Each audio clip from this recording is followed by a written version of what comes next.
Excellencies, ladies and gentlemen, it's a pleasure for me to welcome you here at the Diplomatische Akademie Wien. We are going to discuss this morning 4 years of Slovene activities regarding security policy in Europe. And it's a pleasure that we can do it here, because I remember the beginning of the NATO cooperation embassy activities also happened here at the Diplomatische Akademie, and different times 4 years ago. Discussing security is an issue which at this place, at the Diplomatische Akademie, has always been in the center. You may have been aware that we organized a few conferences on the issue of the Austrian position in the security concept of Europe and how it has been changing over the last few years. One might say that this is an uphill struggle that we Austrians have to fight here, because in the Austrian population one gets sometimes the impression that our people, majority of our people, are very happy that we are surrounded by NATO countries, but at the same time that they are happy that we can criticize the NATO at the utmost as much as possible. So there is some sort of schizophrenic attitude also in the Austrian population, but things are changing, I have the feeling, and I guess this will also be part of the discussion of this morning with the representative of the Austrian military. Just let me say that this place will always be a place where we may discuss these issues, and I do hope that our activities regarding an improvement of the Austrian security position will continue. There are some few positive elements already, the update of the security strategy and also the commitment regarding the European Sky Shield are positive signs that even in Austria there is a discussion about security policy in Europe. But I'm here only to welcome you and to wish you an interesting time. When Slovenia took over, NATO was in a totally different position. Everything changed. It was the beginning of Biden. Now it's the end of Biden. It was before the war, the direct war of Russia, and it was still a time when there was a president of a European country talking about NATO as being brain dead, as we remember. Things have changed now. We have new members. There are new members of NATO, and even an impossible case such as Cyprus is discussing about whether they would apply to join NATO. So welcome from my side, and I wish you an interesting discussion, and thank you goes to Slovenia for the work they did in the last 4 years. Welcome. Thank you.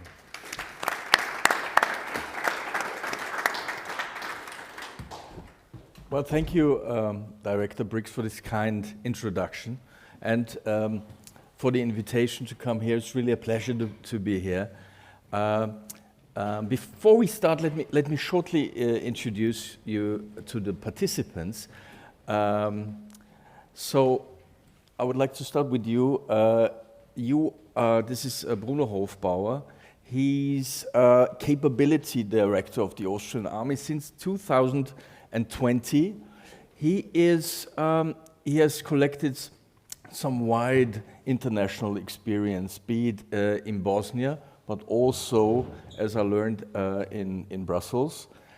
He's also deputy head of the General Chief of Staff of the Austrian Army. So it's a great pleasure to have you here. Please give a hand to General Major Bruno Hofbauer. Well, next to me, no need to really introduce him here in Vienna, is Aleksander Geržina, Ambassador of Slovenia. So it's his second time here in Austria, a second term. He has already been ambassador here. He was posted, if I remember it right, not only in New York, but also in Brussels, in Den Haag, also in Balkan countries. He was very close to decision mechanisms when Slovenia joined the European Union and NATO back then. And, well, that's the reason for the whole event now. He is NATO contact point here in Austria since 4 years. And we want to discuss the topic of security policy in Austria exactly in this context. So I would like to start with you, Mr. Ambassador, just to give us a look back to the last 4 years. So there have been dramatical changes. Ambassador Brix has already mentioned it.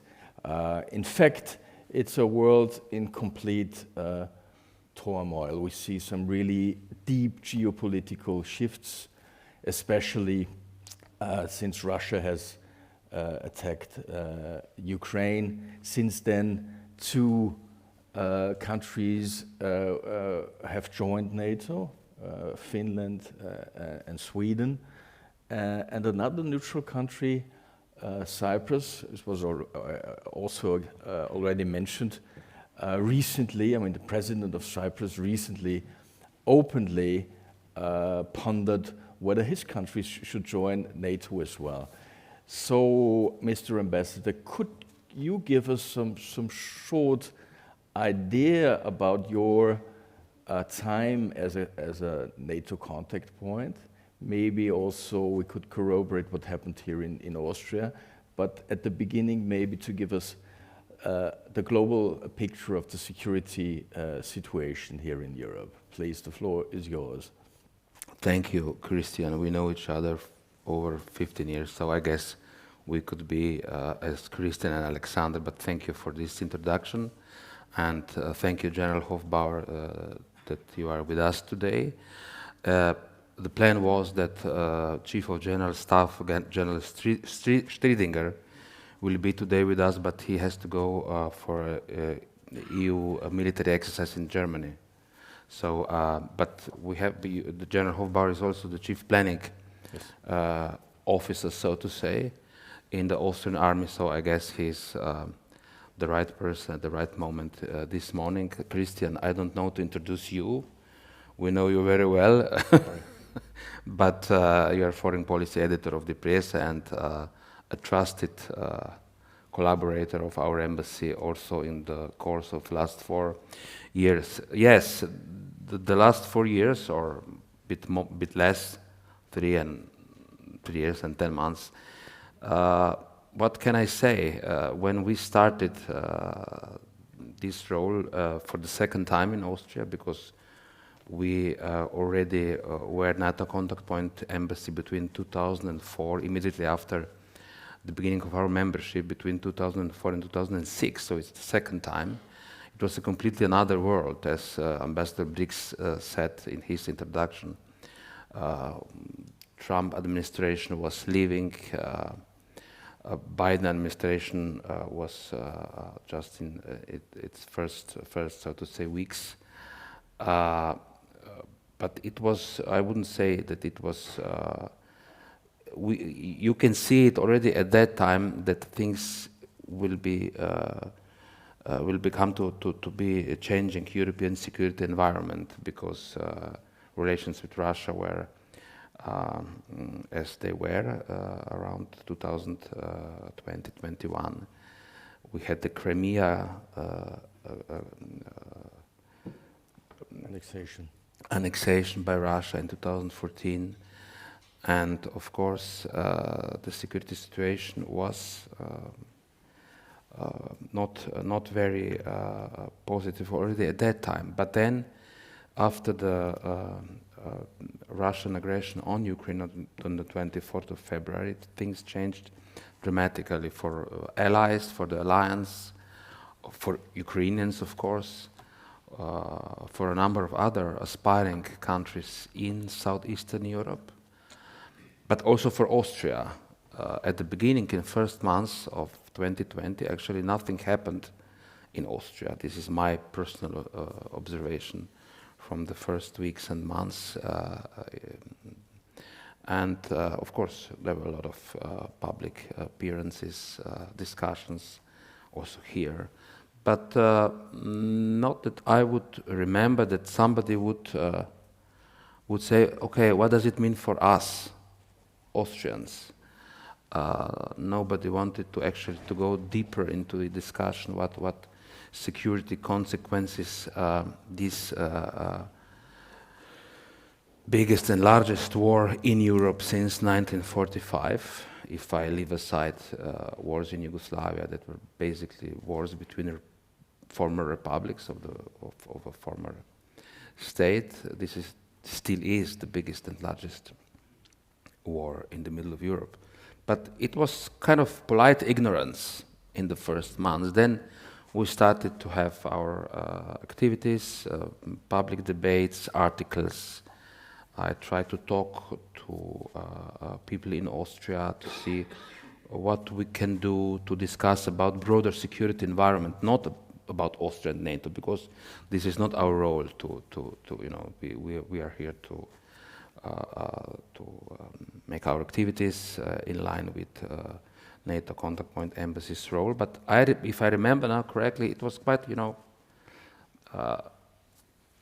Ukrainian border is about 500 kilometers from Vienna, Uzhgorod, but nothing really happened in first months in the discussions how this war is now will now apply to us, to Austria, to our security environment. Then slowly, in 2023 and the whole year of 2023, it changed. It changed to a certain point. Not that we would have in-depth discussions, but you know, the discussions started about new security strategy. The defense budget was increased. So slowly but surely, you know, it went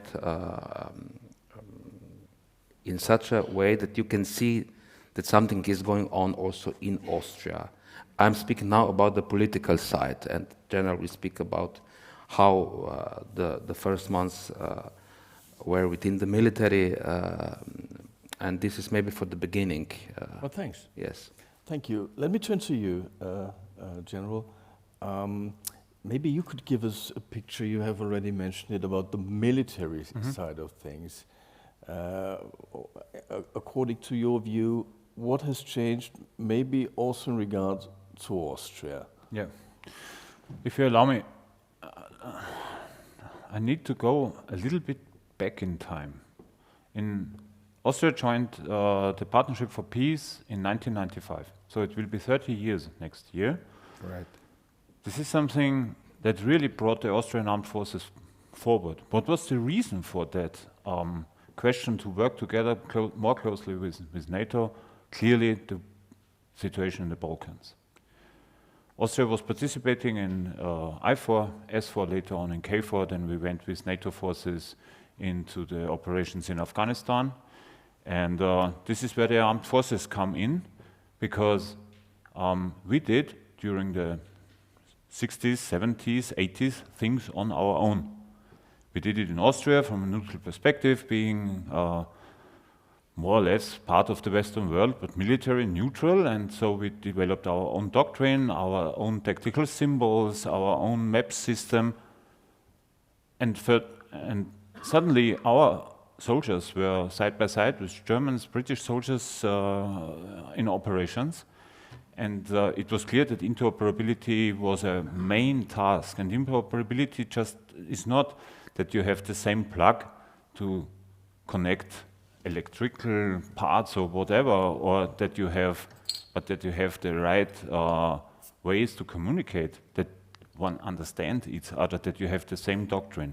And over the 30 years, I think many things have happened, and it brought the Austrian armed forces truly forward, and that participation in exercises is not a problem at the moment.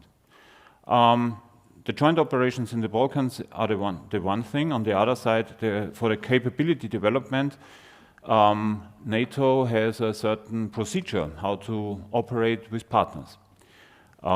This is it was called the planning and review process, going for 4 years, where you discuss a partner version, more or less, for what the NATO allies call the capability targets to come up with partnership goals.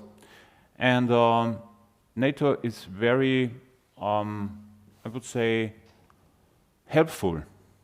For instance, if the Austrian Armed Forces develop or want to field new capabilities, we discuss a certain goal and we get the documents that we need. Of course, the need to know between a partner country, not being NATO, with the NATO allies, is always something that needs to be observed, which is clear from my perspective, but not to everyone. From the perspective of the last 4 years, especially looking to what happened in Ukraine, I would say the shock wave was clearly felt in Austria, in the population, in the political arena, and of course in the military. Nobody had expected things to happen like that. This had the consequence that the defense budget was substantially increased by the last government. And I would like to share my position on that, what is on the horizon. The capability development in the Western armed forces is going on now rapidly. More money, considering the lack of mass, the missing brigades, the lack of airplanes and of warships, cyber capabilities and even space assets has become something that is not written down and everybody knows it, but nobody wants to do anything about it. There is really something going on. And we need to see that Russia is in the process of reinforcing its military posture in the strategic direction west. It's pursuing an equipment program within the military-industrial complex and expanding its connections with states like Iran, North Korea and China. This is something that we cannot oversee also in Austria. It will take some years that the Russian armed forces will reconstitute their capabilities and eliminate the weaknesses revealed during the war. However, acknowledging this backlog in the armed forces on the ground for the conventional side, this has no impact at all on the capabilities for warfare below the threshold of open combat in the space and air domain and on the nuclear capabilities. So we need to prepare, and this is of course something that also is necessary for Austria, for a possible very unfriendly state in the east who might take advantage of any weakness that we might show, anything that might come up now for Europe after the new election will take power in Washington. And of course we also see from the Austrian perspective, this is of course a political question, that there is talk between Moscow and Washington, and Brussels is a bystander, more or less. For Europe, NATO will remain the dominant military organization for over the next decades. The idea of a joint European defense framework within the European Union, independent of NATO, has been exposed as an illusion. And we need to see that most European countries are now part of the EU member states, are part of NATO. It's 90% of the EU population that is now member of NATO. And so, where do we find Austria? Somewhere in the middle. I explained that the cooperation with NATO is working. Has it become harder during the last years? Of course it has. Because of the shift from stabilization operation, where many nations work together in Afghanistan, in Bosnia, or are still working together now in KFOR, this is not the main effort anymore. And the money and the main effort of the training goes into common defense and bringing up to making secure plans, bring them to life. That is the main effort now. There is no role for someone who is outside. Mm-hmm. On the other side, we need to see that this might change again, because it has changed rapidly with the fall of the Berlin Wall.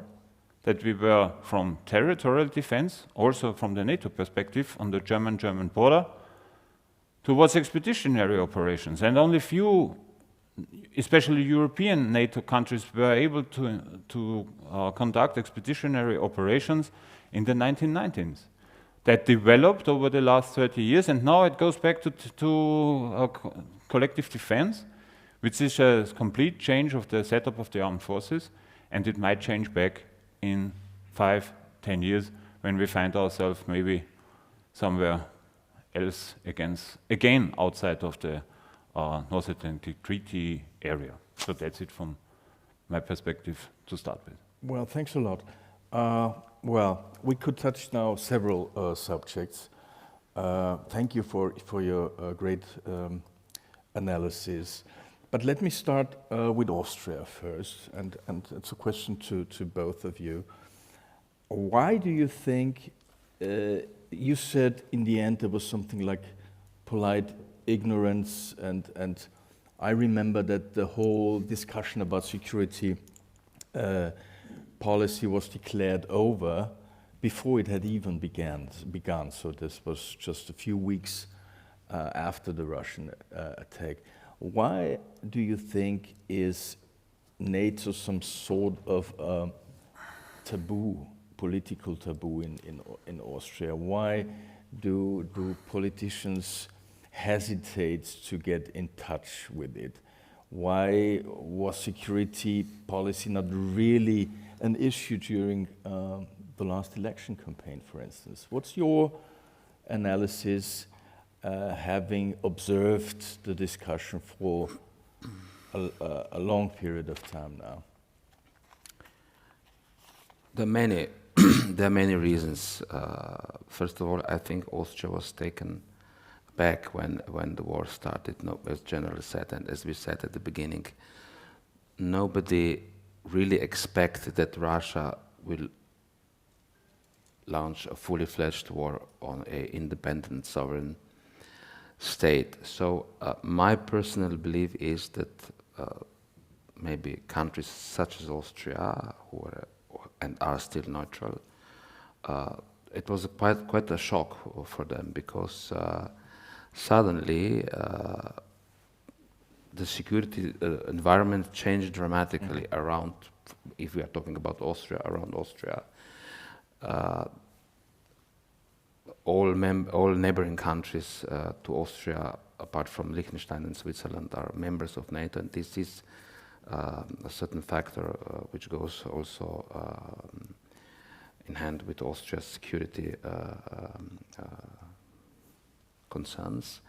But it has a long tradition, you know. Austrian neutrality is connected to the sovereignty of Austria, because the neutrality in Austria is, of course, connected to the Austrian State Treaty, signed in 1955. We will have 70 years next year. And the whole process between 1945 and 1955, when Austria was occupied by 4 Allied powers, has it in memory of Austrians. These 10 years are connected to not having the full sovereignty, taking decisions in discussions with the Allied powers and so on. The city was divided in 4 zones, 4 war zones. So, and when it started, you know, the new era started for Austria. Economic prosperity.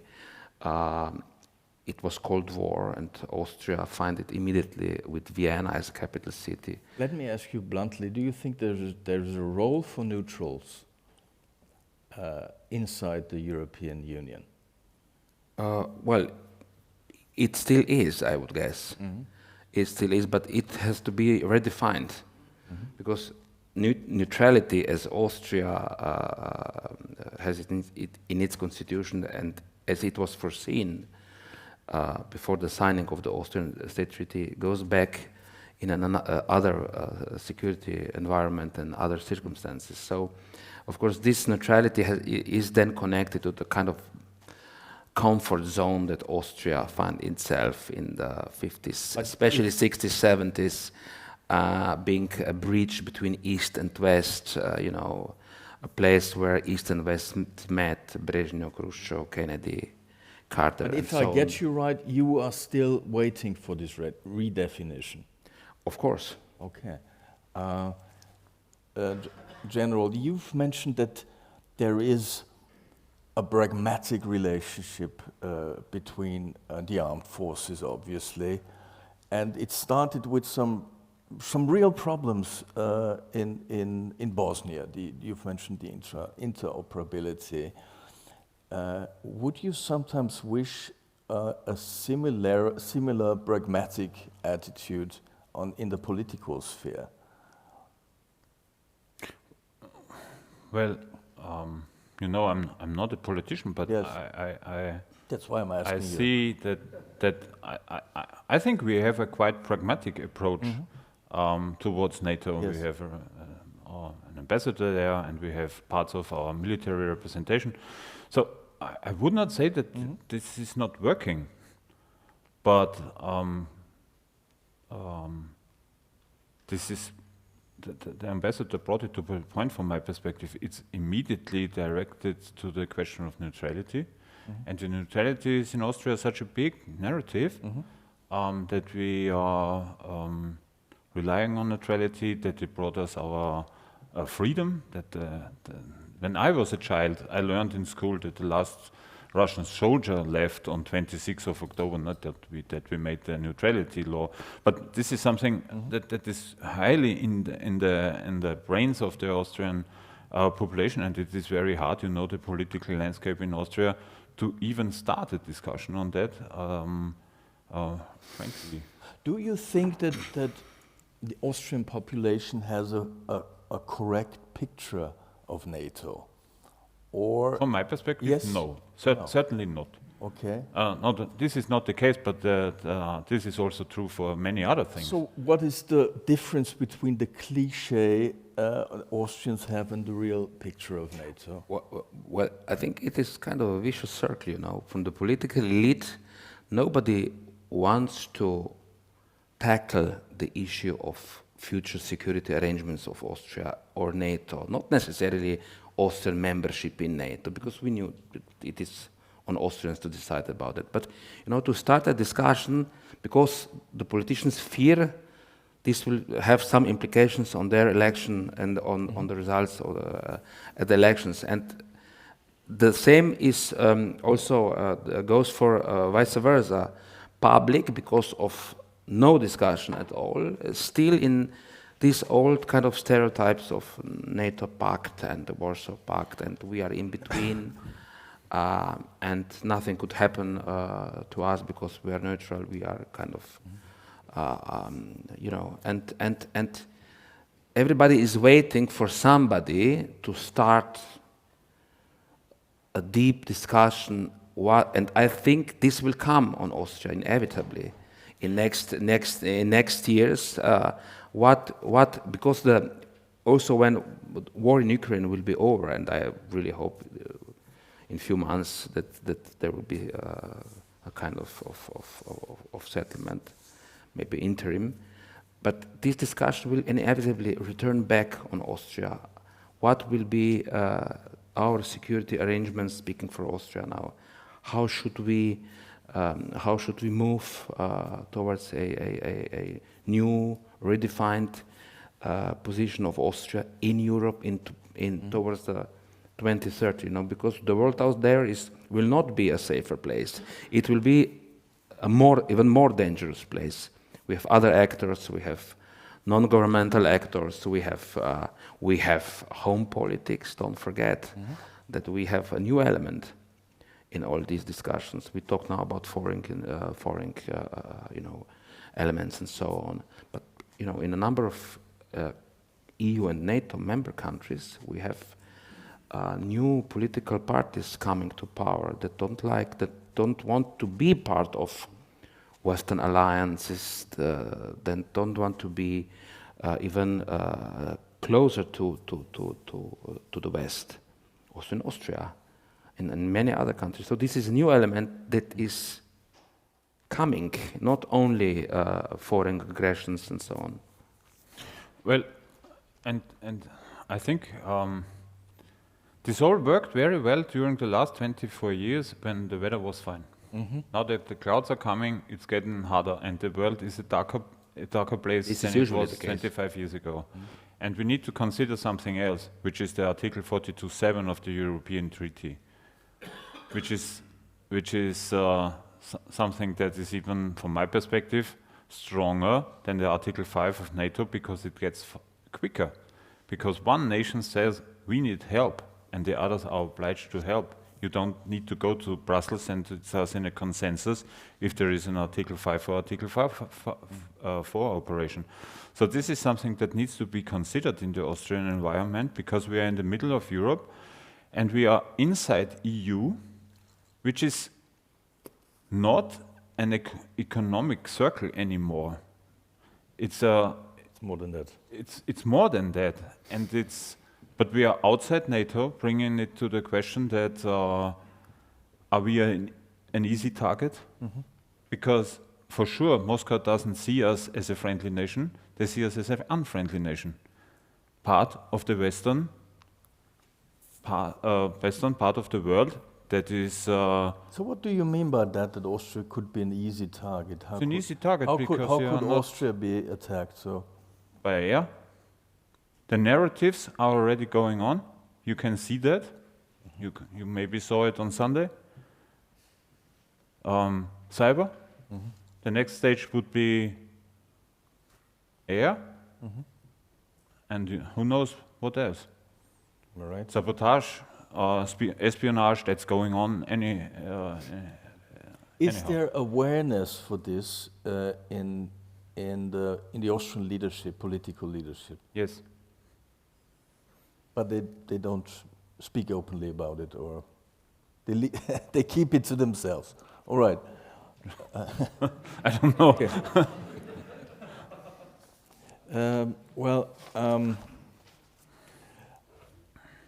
You've spoken also about Russia, and I sometimes wonder. I wrote about it today in a piece. I met not only one person who told me that this could well be a very dangerous period. I mean, the period until the inauguration of Donald Trump. As you are responsible for planning, do you see a scenario where Russia could test NATO in the weeks or months to come? Well, this is a very tricky question. Of course, there are scenarios that we need to consider. On the one side, we don't know, at least I don't know, and I'm speaking now from my personal military perspective. We don't know what's going on inside Kremlin, and inside the Kremlin, and what the elites are thinking there, and how they assess what the West is doing, and what their internal pressures, especially from the economic sides, are that are influencing them. Is their wealth in danger? How do they see the next 5 to 10 years? What we don't know. On the other side, they have the perception that the West is now beefing up the military machine and bringing troops even closer to them. And Sweden and Finland, which are highly potential military factors, are now also part of this NATO. And they have even now a longer border with NATO through Finland. They need to feel the pressure on their northern fleet and their nuclear deterrence, which is connected with that. So, could there be the idea, because they know that NATO is getting stronger and stronger, to test before NATO is ready? It could be one thing, but I do not personally assess that very likely. Okay. Aleksander, two questions arising from this. One, do you also have the impression that Kremlin is more and more like a black box, and nobody really knows what is going on there, and how they think, and how could this black box be cracked in a way? So do you think that there is enough contact between European leaders and the Kremlin, for instance? I don't know. I don't want to speculate about the black box in Kremlin. I also think there are some contacts between the incoming administration and Kremlin already, and we've seen some nominations for top positions in the new administration, and I guess,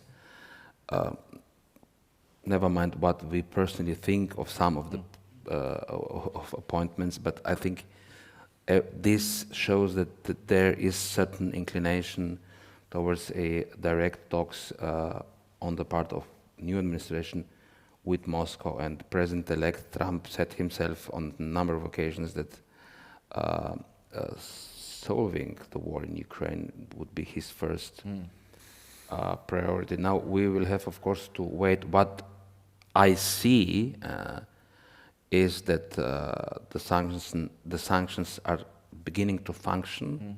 We have some reports from our embassy in Moscow and some other reports from the EAS in Brussels that sanctions are beginning to function within the citizens, within the public opinion also. But otherwise, we will have to wait. But you are right.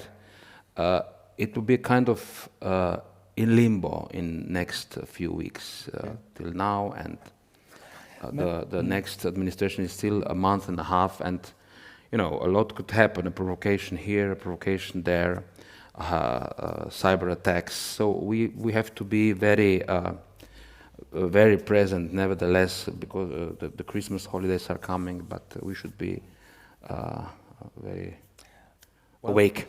Well, these are times when the unexpected happens. The strategic surprise. Well, I don't remember. I'm doing this job for I don't know, 25 years now, and we've just witnessed in the last years a chain of very unexpected things to happen.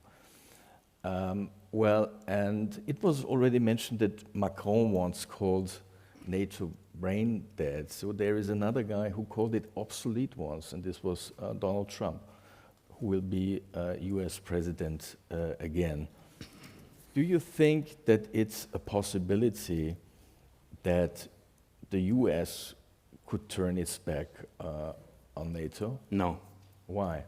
Because, this thing, the one thing is daily politics and the money, and another thing are strategic questions that go deep down to the security issues. And I really think in the world that we are in now, that is becoming more competitive and more dangerous, only North America and Europe working together in NATO can keep our people safe.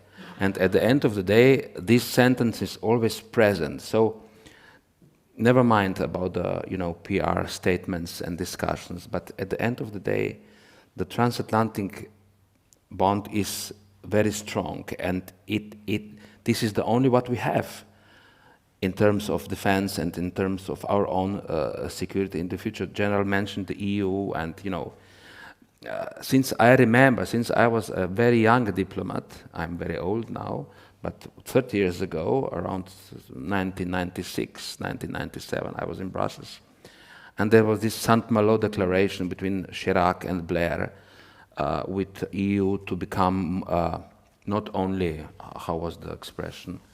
I forgot the sentence, but to be an actor, not only an observer, also in strategic political security dimension. But this is almost 30 years now, and we are still more or less, okay, some things happened because of the war in Ukraine. Germany is the most prominent NATO member country that really raised also its defense budget and helped also Ukraine.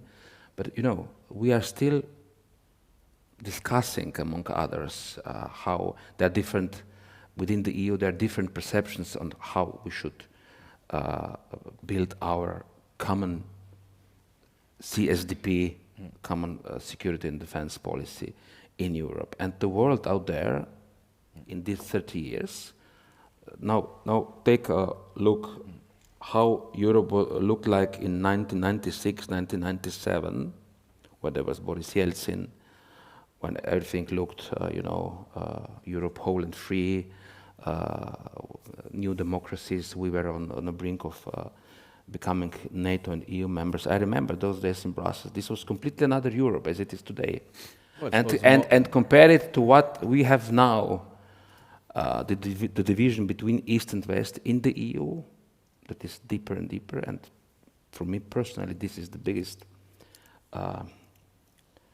danger for our unity on other questions.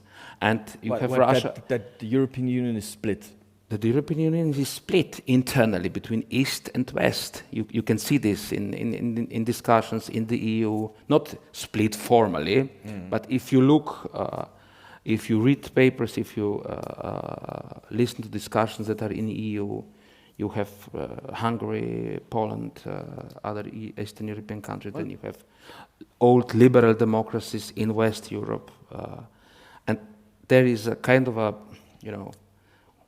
we are daily witnessing some unanimities in the EU, which is not good. Well, and there's some actors, obviously, who are happy to exploit divisions. Of course, as always in history. Yeah, just a few words to that. Of course, we see, or we saw during the last decade, I would say, since the Obama administration, at least, a substantial military shift to the Pacific Rim.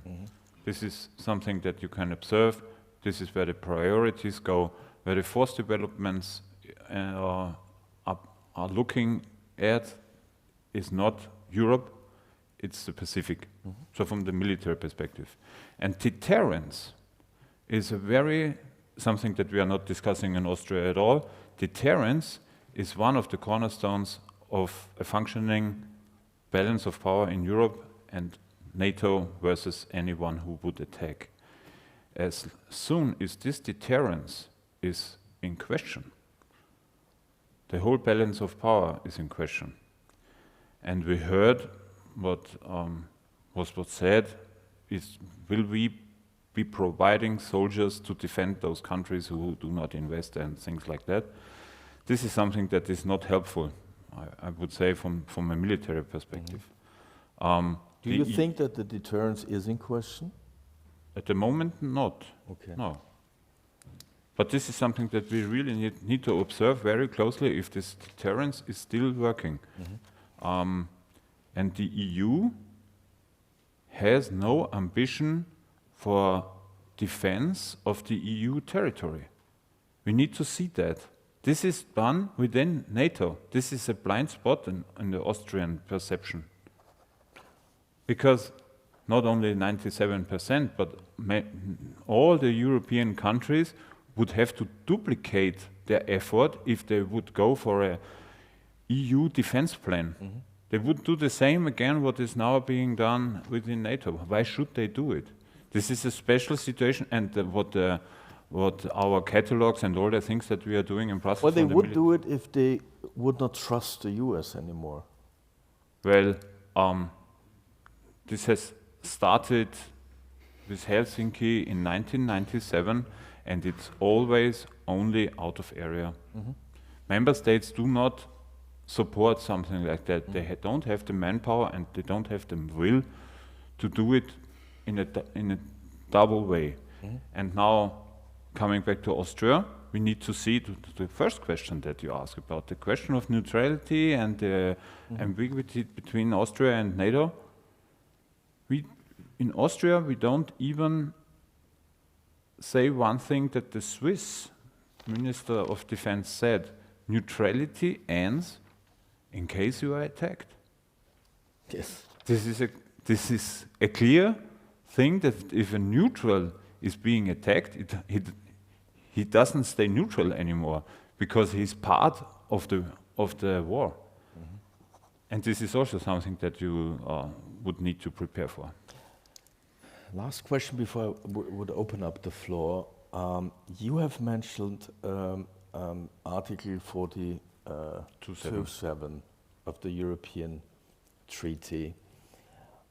As you are responsible for planning, would you exactly know what Austria would do if another member state is attacked? No. No. We have some elements available that could be provided. Because in our force planning we have some elements that, you know, we are only voluntary going abroad that can be deployed. So when the French asked for support after the terrorist attack, we contributed with a transport aircraft to free up French resources for other things. And the harder it gets, the more assets would be needed, and I think there would be some pressure on us to do the utmost. Yes, but is this politically clear in Austria? I believe it should be, because in case of emergency, you simply do not have the time. This is a little bit the same with the good and bad weather. Is the weather already bad enough that they are thinking of the umbrella? I'm not sure. All right. Well, thanks a lot. Ending on this note, before I open up the floor for Q&A, please let me ask Knut Kirsten to say some words. He's the NATO liaison officer here in Austria. Please, if the mic is over there, and yes. Well, thank you, and does it work? Yeah. And thank you to the Diplomatic Academy for hosting this morning's event. I just wanted to make two comments this morning. First, on NATO Austria. NATO values its partnerships. Obviously, you mentioned that, and they are evolving, as you said, but they remain very critical for us. It's perhaps interesting to know that our new Secretary General, Mark Rutte, has determined 3 fundamental goals for NATO as we move towards the first summit next year under his reign in The Hague, and that is, of course, deterrence and defense, supporting Ukraine, and strengthening our partnerships. So that tells you that partnerships will remain critical and essential for us. And NATO has been and continues to value our long-standing partnership with Austria. I mean, you have developed interoperability, as you mentioned, General, but you also maintain a strong political dialogue and practical cooperation with the alliance. And all this, by the way, while maintaining neutrality, and that's a choice NATO fully accepts and supports. And so NATO is open to further strengthen and enhance our cooperation and partnership with Austria to a level that Austria feels comfortable with. And we do see actually a welcome opportunity to further define the priorities of our mutual partnership in the coming months, when, as you know, we will jointly determine a new partnership framework that will reflect your priorities and our priorities for our common partnership. So that is an excellent opportunity to, as I said, define more clearly what the priorities of that partnership should be. And that document then in turn will be the basis for our future cooperation and political dialogue. And then second, Ambassador Geržina, I really want to express our heartfelt gratitude to you, your team, and also especially your deputy, Barbara Kremžar, for your very dedicated and enthusiastic, I must say, role as contact point embassy over the past 4 years. So just to understand, NATO relies on these contact point embassies to communicate with audiences in our partner countries. And you have developed a very ambitious, I would say, program to engage with political, academic, also media representatives in Austria to help get across NATO's message and to help the Austrian body politique to better understand what's today's NATO and what are our policies. Because as was mentioned earlier, there's still a lot of misunderstanding about what NATO is today. So that is much appreciated, and it has helped, I think, it has helped Austria to better understand today's NATO. And in turn, it has helped us in Brussels, NATO, to better understand the discourse and the thinking of Austria about this partnership. So many thanks for that indeed. very helpful. And I must say, it was truly exemplary, the work you've done with your colleagues as a contact point embassy. And we do look forward to actually welcoming then Croatia and Bulgaria as they take on their role as contact point embassies in the future. So, and again, thank you for this, and thank you for today's discussion. It's very useful, and thank you for having me. Thank you. It's not over yet. We still got a little bit of time, right? We still got Okay, so 28 days. So the floor, I mean, also for this event, the floor is okay. open. Yes, please, over there, and then over there. Could you please introduce yourself? Yeah, And we take 2 questions or 3 at a time, please. I see. So, Jun Saito, a student of University of Vienna, and one question for General Hofbauer. So, the question for you is, probably the NATO membership of Austria is the optimal choice because of the access to information flow, because Austria cannot take part in any discussion inside the NATO, and then Austria has handicap with information because now, as you mentioned, NATO is a dominant organization in defense policy in Europe, and NATO and EU is conduct intensively. And Mr. Ambassador Geržina, I have one basic question. So, how did the contact between Slovenian embassy on the one hand and Austrian authorities like defense ministry or foreign ministry on the other hand function? So some regular exchange of opinion or such a thing. So some example of common activity between Slovenia as a contact point and Austria. Thank you very much. Thank you. We take another question. Mr. Fillinger, please. Please direct the questions to one of the participants. Thank you. My name is Günter Fellinger. I'm campaigning actively for Austria joining NATO since 2 years. I've collected 6,800 signatures last year for NATO membership, so there is a certain segment of society. Also, I would like to inform you that the NEOS youth movement have now, 2 weeks ago, made the official position that they support, and it's the first soon hopefully government party youth wing which has officially endorsed NATO membership, and I'm also working intensively with my friends in the Austrian People's Party and in all political parties to change that public opinion. Maybe to the ambassador directly a question. You always say in your statements that it's an Austrian decision. But we are EU member, and we decide about many things together in the European Parliament constantly. We also decide about the support for Ukraine constantly together as a political union, which we are in the European Union. I understand your diplomatic efforts, obviously, to say that we are a sovereign country, but we know that in Austria. Why don't you, at least as an ambassador, say that it's in the Slovenian interest that Austria is also joining NATO?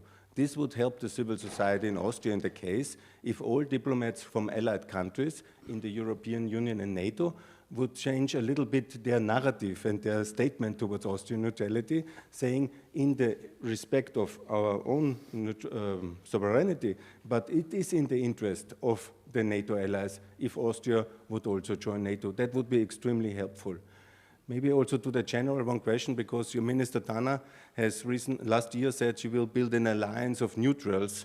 Now this group is somehow reduced. Even Cyprus, I learned today, is considering NATO membership. And now with Ireland and with Malta left and Austria, what kind of defense arrangement Austria is planning with Malta and with Ireland together? Thanks a lot. Thank you. Well, please, if you could answer the question. So, is NATO membership the optimal choice? Is not a military question. This is a question. This is highly political. You need to understand that I can't answer that. Of course, I was working at the NATO headquarters, and as a partner, you are always looking into a black box. You don't know because you get something and you don't know what's still in there. But as long either you are part of the club or you are not, but this is not a military decision. And if I just may go on, you need to ask the minister, not me. Okay, well, this was a short answer. Yes, why don't you jump out of your diplomatic suit and, and tell Austrians what to do? You know me, Christian. I am not always in a diplomatic suit, but we are doing this. We are showing interest in Austria's security concerns.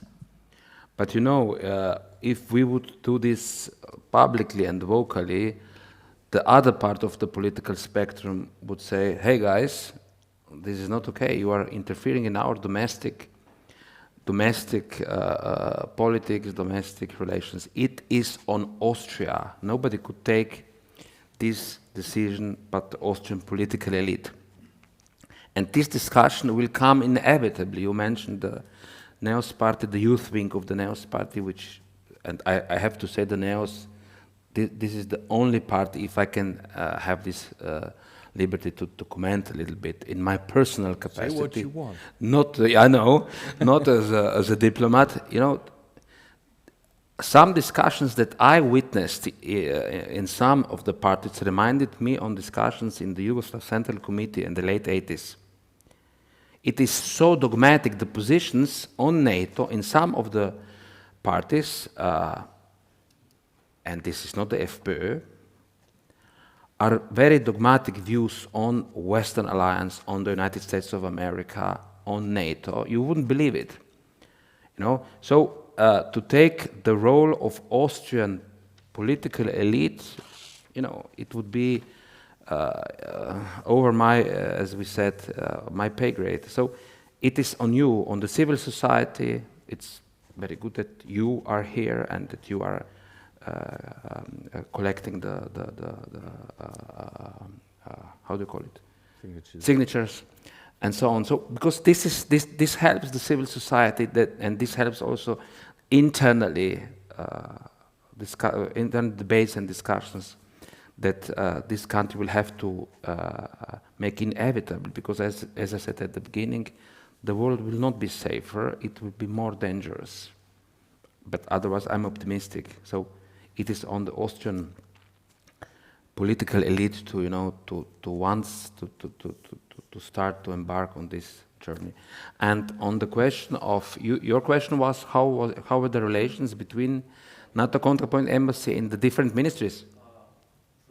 So my question is, thank you very much. My question is some examples of common activity between Slovenian embassy and foreign ministry or defense ministry. Yes, well, it was quite difficult with some of the ministries because, as I said, the positions are very dogmatic. With military, it was completely different. With military, over the course of last 4 years, we had great relations, good discussions, honest discussions on a number of issues, but with the politicians not. I couldn't get NATO meeting of ambassadors with the defense minister Tana over the course of 4 years, and we tried several times. So this shows you how difficult it is still in after the war in Ukraine started, how difficult it is to, you know, to start to engage with Austrian politicians, irrespective of the political color. We had we focused then mainly on public relations. We had some high officials from NATO here. The former NATO Secretary General Robertson was here. We wrote some articles with the help of the media. We also made some a bit more vocal what NATO is actually doing and why NATO, what NATO is all about. Because, as I said at the beginning, people in Austria, they don't know what NATO stands for. They have somewhere in their back heads that, you know, there is NATO, then Cold War and so on, the Warsaw Pact, but not at all how NATO, how the perception of NATO is today. Thank you. I think we still got time for a second round of questions. Yes, the ambassador of, over there, please, and then the ambassador of Finland. Thank you. Hello, sorry, Ian Biggs, Australian ambassador. And I'm intrigued at the discussion about the relationship between the European Union and NATO. The other security organization in Vienna is the OSCE. They have their ministerial meeting this week. Where do they fit into the strategic planning of Austria and Europe generally? Thank you. Please, the ambassador of Finland. A bit further away. Thank you for an interesting debate. If I may go back to Austria and the willingness to defend Austria. There was a very interesting study published by the University of Innsbruck sometime earlier this year, I think last spring. I don't quite remember the figures, but I remember two figures. Sort of 13-point-something Austrians were willing to defend other EU member states if they were attacked. But they expect, but first figure. Second figure, but sort of 75% of Austrians were expecting other EU member states to defend if Austria were attacked. These are pretty shocking figures. How do you explain them? Thank you. We've got a third one, yes, and a fourth one, please. But the guy over there was first. So Yes, okay, well, please. Hi, my name's Evan Butler. I'm a member of the Diplomatic Academy. To the ambassador, I was wondering, to what extent do you think EU rules on debt and deficits, which need to be kept low, preclude states from investing properly, in their self-defense? And to the general, I think there's some ideas out there recently of common European defense procurement. To what extent do you think procuring materials together as a form of, de facto integration would help build enthusiasm for European defense? Thank you. Okay, and yes, please. Julian Miller from the British Embassy. A question for the General. We've heard more about Austria wanting increased interoperability with NATO, and it's in the security strategy as well. But I just wondered if you could explain that to me as a non-military person, what interoperability means in peacetime or in potential attack on an EU or NATO state, how that is at the moment, and what increased interoperability might actually mean in practical terms. And you can answer that either as a military man or perhaps what it means politically as well. Thank you. Thank you. So, what's the role of OSCE was the first question. Well, I can only give a very, I would say, political answer. The OSCE is the last organization where they still talk. And I'm not an insider into OSCE business, but from my perspective, it might be a chance that we use those procedures that are in place there to the best possible extent. I think there's not much more to say at the moment from my perspective. If I may, Christian. Of course. As General said, this is the only forum where we talked with Russians. And I would say that the role of OSCE gained on importance because of that. I remember back then when we had the OSCE presidency, I was in the task force of that at that time, leading the task force for the OSCE presidency, and I remember how tough discussions we had already at that time with then Foreign Minister Ruppel and Lavrov. I could imagine how the discussions are today at the Permanent Council in OSCE, but nevertheless, it is extremely important. And OSCE was kind of, at the end of the 90s and so on, was seen as a sleepy organization in Vienna, and they were discussing a lot of things. But now it changed dramatically, and the OSCE is extremely important organization in our view and in my personal view. So yes, that this is an organization where we can talk with Russians. Second question was about the willingness of Austrians to defend themselves and others. When they expect that they are defended by others. Yeah, Mrs. Ambassador, thanks for the question. This shows, normally I say, this shows the schizophrenia of the Austrian population. I wouldn't dare to say that in public, of course, but it's this. You are in public. Yeah, but more public. No, Yeah, not to the television. I hope we are not. Whatever. Can I explain it? Yes. There was a complete negligence in educating people on the values of democracy, of the need for defense, and not only for military defense, but for what Finland, Norway, Sweden is bringing to the public, civilian defense. We stopped to prepare immediately after the wall fell and the borders were opened, and there is no public awareness at all, and it's really hard. And you will know the so-called umfassende Landesverteidigung,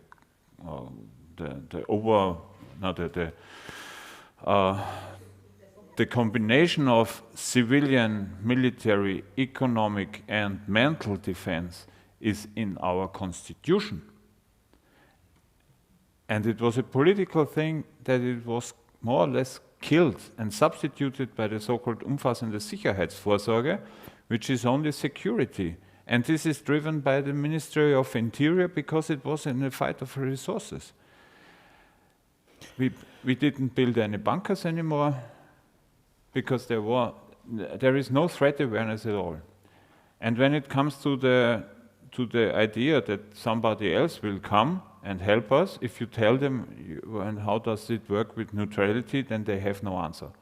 So this is really schizophrenic. On the other side, with the 13% or 18% who are willing to defend, this is, from my perspective, a relative thing, because the pressure is not high enough at the moment. The pressure is not felt. The threat perception in Austria is completely different from threat perception further to the east. But what I always stress, also in public, if Ukraine falls, it's only Hungary and Slovakia between us and a potentially aggressive country. And then things change completely for Austria. Can I take Please. one opportunity to defend Austria? This will be a breaking news. Anytime. We need defenders. You know, I would really like to use this opportunity because it's not so often. You know, Austria has a long tradition when it comes to engage in security environment and so on, with blue helmets in the Golan Heights over decades, in the Balkans, in Kosovo, and they're still there. So, you know, they engage somehow. Of course, these public figures that my friend Nina mentioned, the Finnish ambassador, this does not show a very good picture in terms of how the perception is, because one thing that is crucial in the Western Alliance is that, how to say it, one for all for one. So this is the basic animus in consolendo liber. It's written in the room where a permanent council met and so on. So this is the basic idea of allies. And being an ally today in this world, what more you can wish? And sometimes I wonder for Austrians to have such a hesitant approach, not in a relationship with NATO, but as towards the alliances, because alliances will be very important in the future. We had one question about the budget. They're under constraint all over Europe. Will there be enough money for defense in the end? This was your question. Yes, it was directed to you. I guess yes, because this is a long process, and as I mentioned, you can see in some EU member countries and NATO countries that were very hesitant concerning NATO in the last decades, such as in terms of their military budgets, such as Germany. They increase their military budget substantially, not to mention the Baltic countries, the Baltic, Poland, and some other countries. So yes, I guess if this is the essential question, if we want to have EU as a global actor, blah, blah, blah, also in military terms, it starts and ends with money. So show me the money, and I'll give you whatever you want. The question about coming up with the procurement and also for the money. We will see if there will be a deeper discussion on taking out the military expenditure from the Maastricht criteria, because that might be something that might be helpful. Because if I talk to my Ministry of Finance guys, they always say, we are now Maastricht, and you need to know, and it costs a lot of money, because we have done enough for 30 years. And it costs a lot of money, especially in Austria, because we have even done less than the rest over the last years. For the common European defense investment and the industry, two brief things. One is the funding from the governments needs to be steady, and the industry needs to be assured that their investment brings some return. If we all go to sleep again once there is a ceasefire in Ukraine, we will be sorry in 5 or 6 years. And we need to deregulate, because it's easier for us to do a foreign military sales with the US than buy something in Germany. That's the truth also. And for the interoperability that you asked, there are many aspects of interoperability. The one thing is technical interoperability, so that the British Eurofighter can land in Austria and be refueled. The highest degree of interoperability is commonality. And this is something that, especially for the land forces, is very hard to be achieved, because you might have the same attack helicopter, but you even might have the same air-to-ground missiles that you fit on the helicopter, but they might not fit on the British, that fit on the German or on the Dutch one. You see, this is also a question of interoperability, but the main question of interoperability is to have the same doctrine, to understand, put it bluntly, we attack, that everybody knows what it means, we attack, and that we can understand and work together side by side in an operation. This is the main point for interoperability, and this goes for the NATO nation.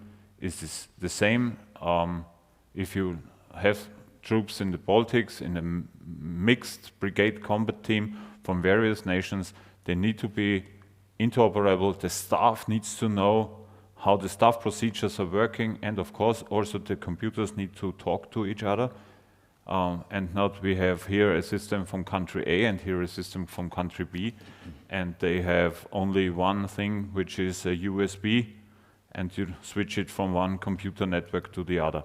So this is hopefully something that explains what interoperability is bringing. All right. Aleksander, the famous last words are yours. Well, first of all, I would like to thank both Christian, you and General Hofbauer for being with us today. And I would like to thank my colleagues from the diplomatic community who are present here. And yes, as I said, you know, the world, it would be interesting future for Austria, but you know, you have to be positive. The famous Austrian composer, in terms of coming to a new discussion or forms of discussion in Austria, there is time. Austrian composer Mahler said if an apocalyptic earthquake would happen, he would like to be in Vienna, because here everything happens 50 years later. So there is plenty of time to, you know. All right. It's a very positive note. Thanks. And of course, I wish also my Croatian and Bulgarian colleagues, they split 2 years between themselves. So we've been alone for 4 years. So you really can see what the perception in NATO is, how difficult Austria as a partner country is. Must feel like Hercules. But anyway, I wish you all the best for your activities in the coming 2 years. And thank you, Yes. Christian, once again. Let me also thank you for this very substantial and open discussion. Thanks you all for coming, and have a nice day. And there is a small reception just following. All right. Now. So you are all invited. Thank you. Dankeschön. Großartig, danke.